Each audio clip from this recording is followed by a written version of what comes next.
Hey everyone, and welcome to the weekly live stream. This week is a part two of Clash of the Social Media Ads. So, part one was a specific kind of social media ad, which is a brand new business that had no audience before taking out an ad. This one is a different kind of challenge, which is a hyper local business, because let's face it, we haven't figured out a way to ship out car repairs or to outsource eyelash extensions. We physically sometimes have to be somewhere to be able to be served by a business or to have this particular kind of business serve us.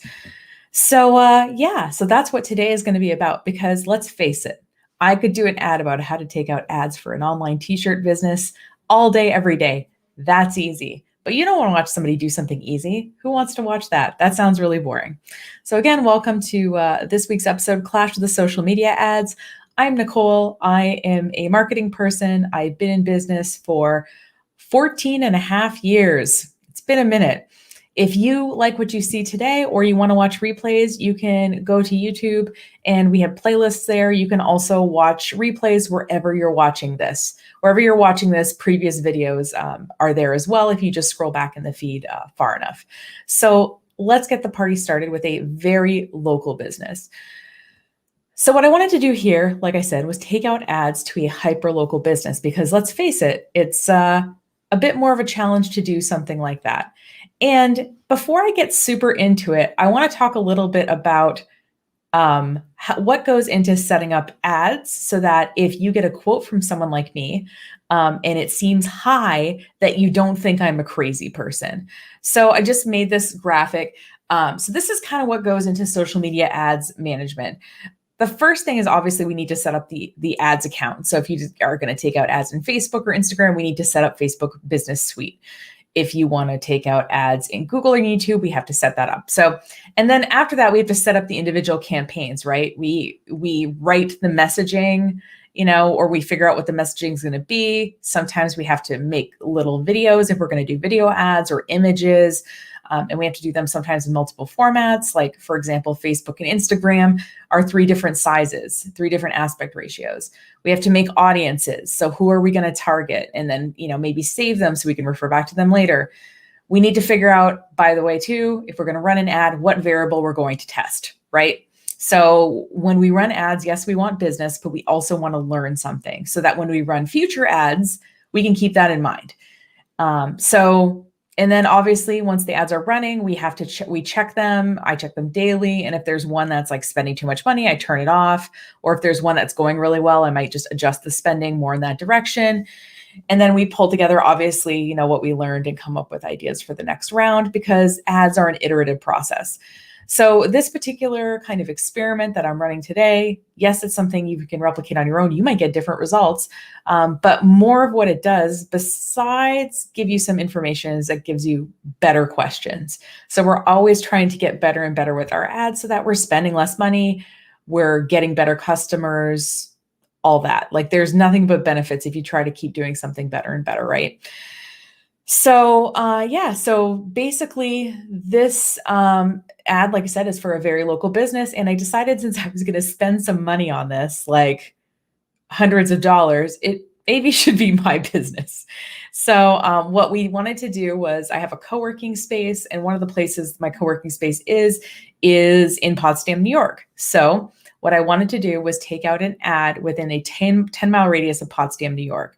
Because if you're going to a coworking space, you don't want to commute to it. Like, if you're kind of working for yourself or freelancing, the whole point of you doing that was that you didn't have an hour-and-a-half commute into work. Well, not the whole point, but that's usually a major point that people have. So we wanted to do, obviously, people close by, because people close by wants to, will want to use a co-working space. So what I ended up doing was, I ended up making a 30-second ad, a video, and I'll just show you what it looks like. It's only 30 seconds. We can get through it together. I just want you to see kind of the creative, in this case, an ad that we're using for all the experiments today. By the way, I did do this in a rectangular format. I just can't find it on my computer. And I wanted to pull together some other stats before this. So it is in square format, but there is a rectangular and a stories or a vertical version of this as well. So this is it.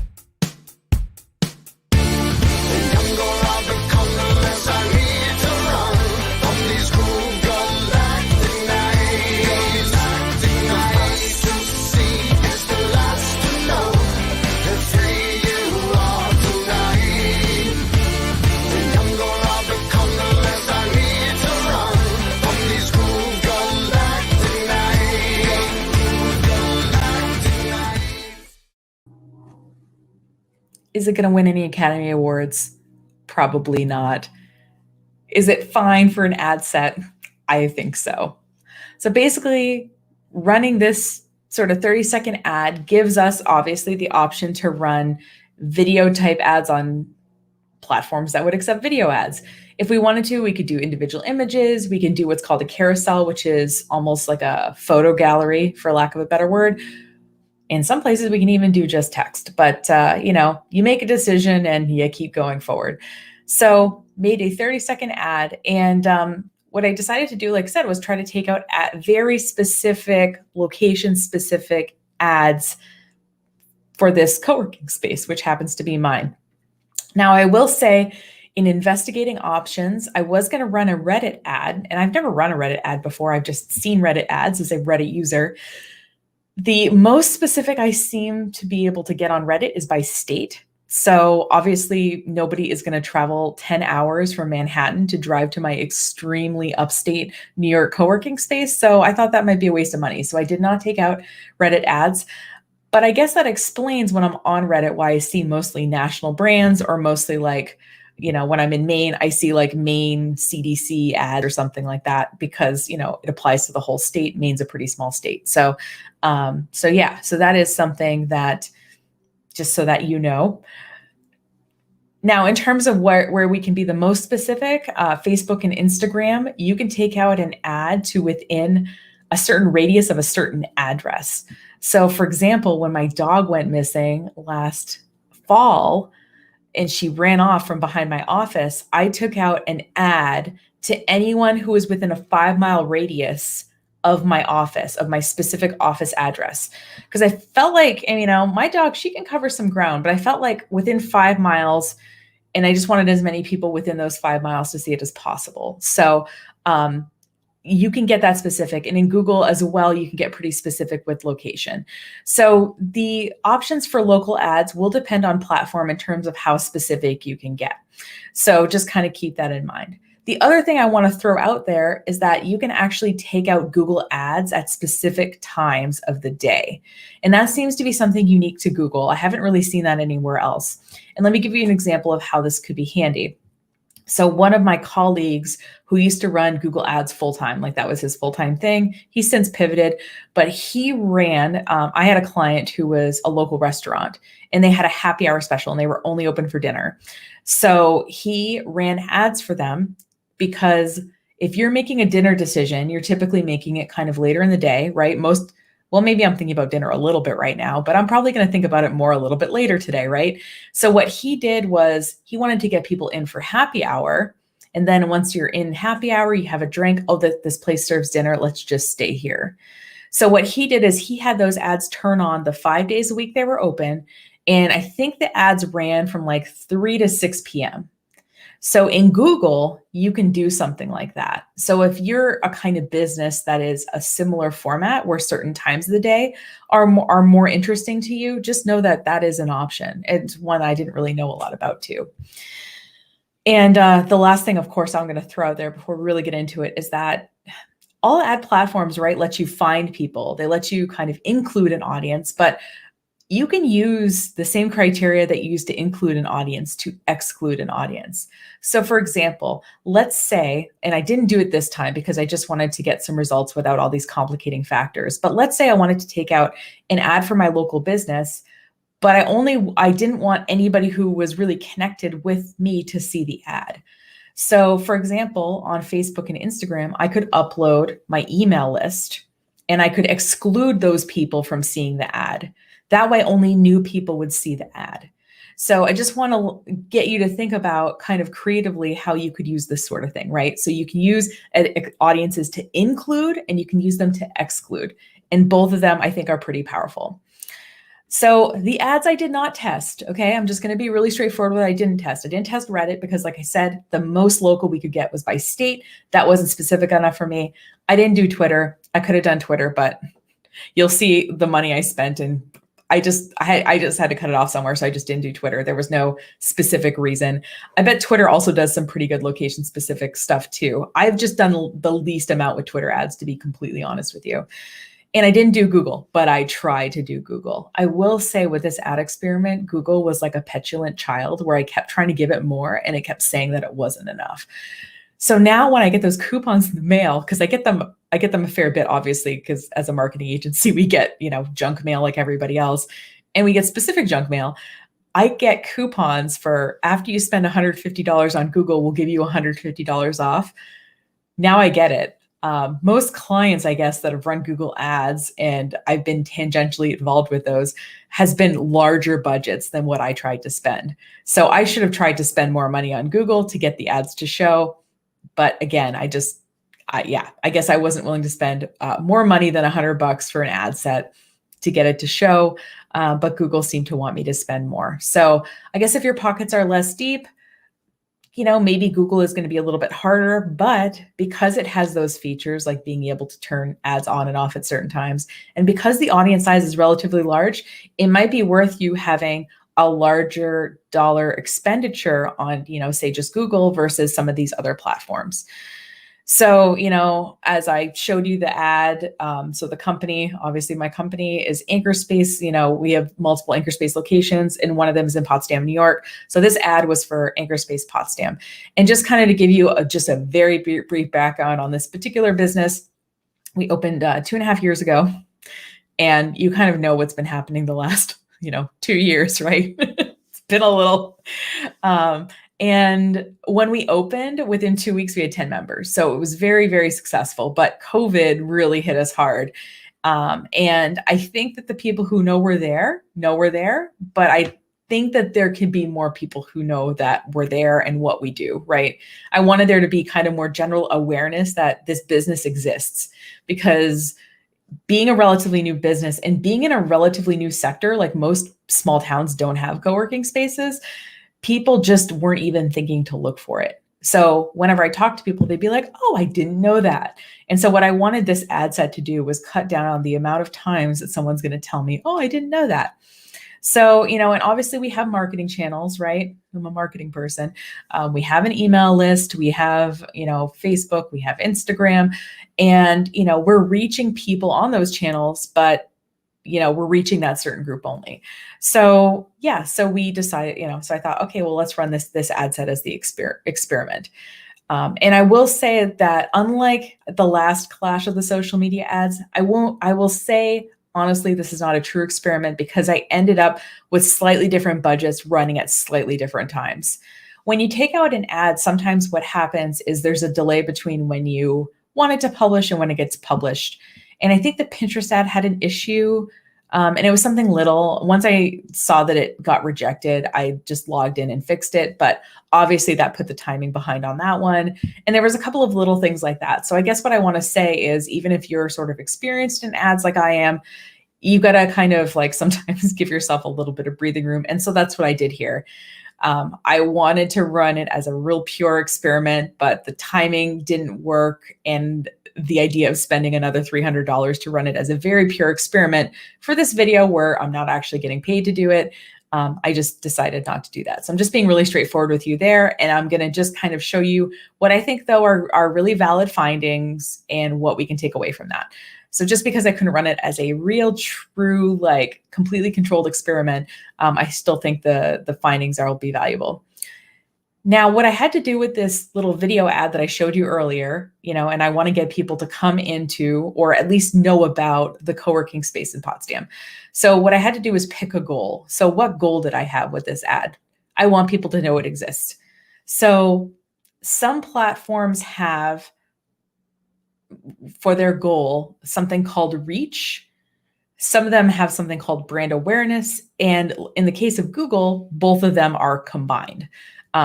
Like it says, like, I think the Google goals, and yeah, I'm just looking at so here are the Google goals, and you see where it says brand awareness and reach is one of the goals, and kind of the lower left corner there. So some platforms treat it as a combined thing, some treat it as separate things, but just so you know what the subtle difference is. So reach is, I want to show something to as many different people as possible. I want it to reach as many people as possible. So it's going to show it to more different people. Brand awareness in some cases is going to show the ad to people who are going to start recognizing the name. So it might show the ad to somebody more than once. It's probably going to show the ad to at least a couple of people more than once. So brand awareness is people are going to recognize your brand, and that might mean they have to see the ad a couple of times, right? And reach is just, you want to reach a bunch of different people. So they're subtly different, but the goal is let's get this thing in front of as many eyeballs as humanly possible. That's the idea. So what did we learn? Well, let's take a look at what some of the stuff is. So first of all, I thought I would show you what might have been, which is like, so the reach of this ad. Okay, so if you've never been to upstate New York, where I'm talking about, Potsdam, New York has about 12,000 people that live in it. Canton has about 4,000 or 5,000, right? And then there's little towns around it. So I was picturing that this thing could get in front of maybe 20,000 people or something like that. And again, this is showing some impressions, but the idea that if this ad ran a week, it could get up to 430,000 impressions in this very specific geographic area was insane to me. So I just thought I would show you that, because I will say, if you're going to take out ads yourself, you might be surprised at how many people could potentially see an ad. I know I certainly was for the small town. And when I do this again, just because I've seen it before doesn't mean I'm surprised when I see it again in a slightly different scenario. So the other thing I will say is I did a LinkedIn ad, and LinkedIn was like a very overly eager date. It just jumped right in. It was so excited. This was literally, I think, 20 minutes after I published the ad. It was on, it was spending. It was like, I am in it. You know what I mean? And I will say, because you're going to see the results and you're going to be like, oh, LinkedIn's kind of expensive. And I mean, I was expecting it to be expensive. LinkedIn is generally expensive, but the thing I will say about LinkedIn, to its credit, is that it gives us some kind of interesting stuff I haven't seen other ad platforms give. So I can see the number of people for example, and there's a drop down here. As you see, this is displaying, like if you see the kind of row there, this is displaying the companies of people who saw the ad. So, and how many impressions it got. So in impressions, by the way, doesn't mean different people. 225 people, different people at Clarkson did not see this ad. But this ad was shown 225 times to employees at Clarkson University. So maybe if I ran the ad set again and I knew that there were certain sectors that like weren't interested in what I was doing, I could potentially exclude them, something like that. But I thought that that was an interesting finding that obviously we don't see on a lot of other ad platforms.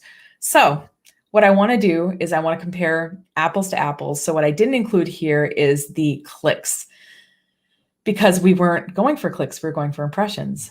So let's take a look at what we got.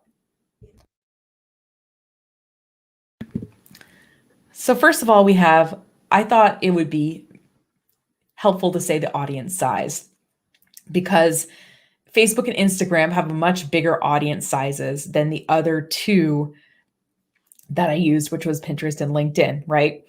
And what's funny with LinkedIn is it was so vague. So it was very excited to be running my ad, but it was like, oh, we'll show this to 11,000 plus people. So I don't actually, it literally wrote like 11K plus. Like I just copied what was in there and put it there.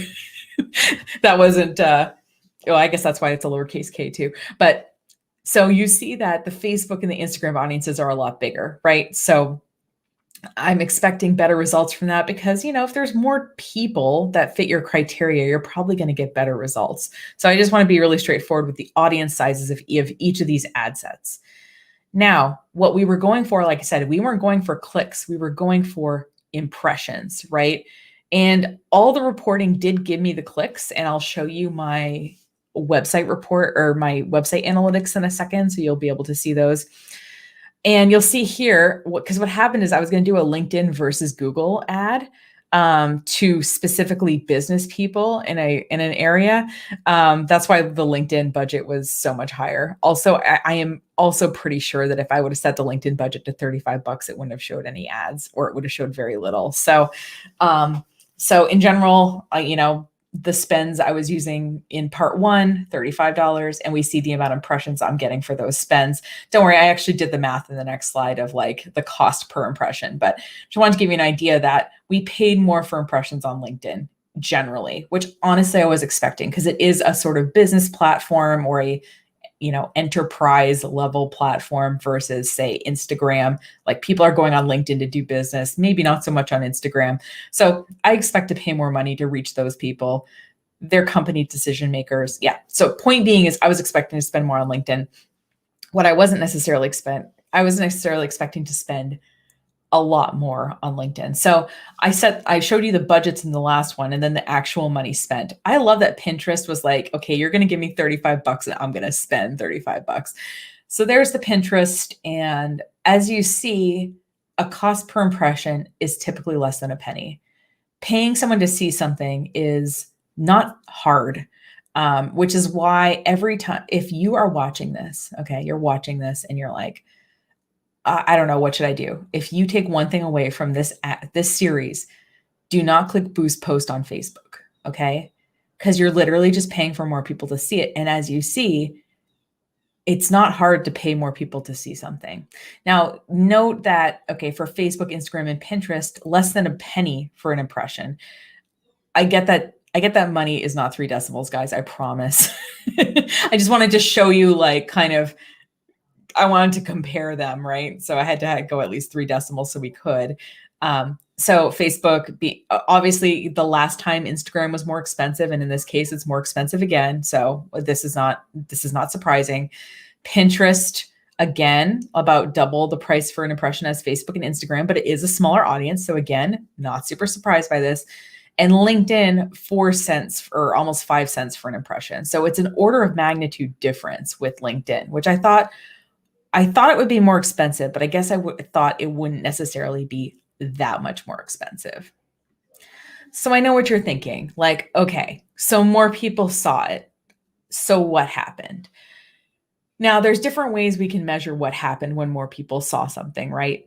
And one of the first things we can do is we can look at website traffic. So if more people are aware of my brand now than they were a month ago, right? Because I've been taking out ads, I should see an increase in searches, right? Either like organic searches for the brand. If my URL is easy to remember, which my anchorspace.com, that's pretty easy to remember, I might see an increase in direct traffic.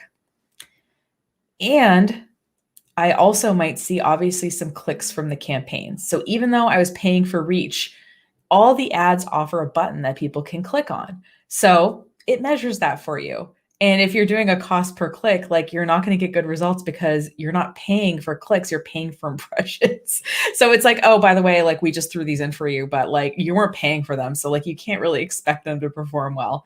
I hope that makes sense. So what I wanted to do was to give a complete picture is let's go on the website and we're going to compare a month ago to now. The other complication I will say is that one of our co-working spaces is in a very heavily tourist area, which means that August is pretty busy, but I will say September at this point has been equally busy. But August tends to be when we're really slammed. So it's not maybe entirely a fair comparison. I should have maybe run this at a pretty like steady time of the year, which is, November through March is pretty steady. But again, I wanted to do this video because I was really excited about it. So I just want to put that in there as like, if traffic seems higher in August, it might be a little bit because of the tourist effect. So let's take a look. So first of all, let's look at overall traffic. I just wanted to show traffic for the month. So obviously I took out the ads in the last couple of weeks. And, previously in September, I wasn't really taking out any ads. And as you see, the traffic's still up in early September. Again, talking about the tourist thing. What I will say is that if we look at the pie chart of the new versus the returning visitors, I did run this, by the way, and we do have more new visitors. This past month, new visits are up 50%. I meant to take a screenshot of that and then I didn't. But this pie chart's really interesting because with most people, when I look at new versus returning visitors, it's typically like 80% new visitors, 20% returning visitors. This is pretty 98.4% new visitors. And like I said, that is up 50% from last month. So we do appear to be getting new visits to the website. And like I said, since August is typically our busiest time, we can attribute, I think, these new visitors in part to the ads we've been taking out. The other thing I wanted to look at is the source of traffic. So it's one thing to get more traffic, but we also want to see, well, how did people get there? And so what I did for this one is the orange bar is August and the blue bar is September.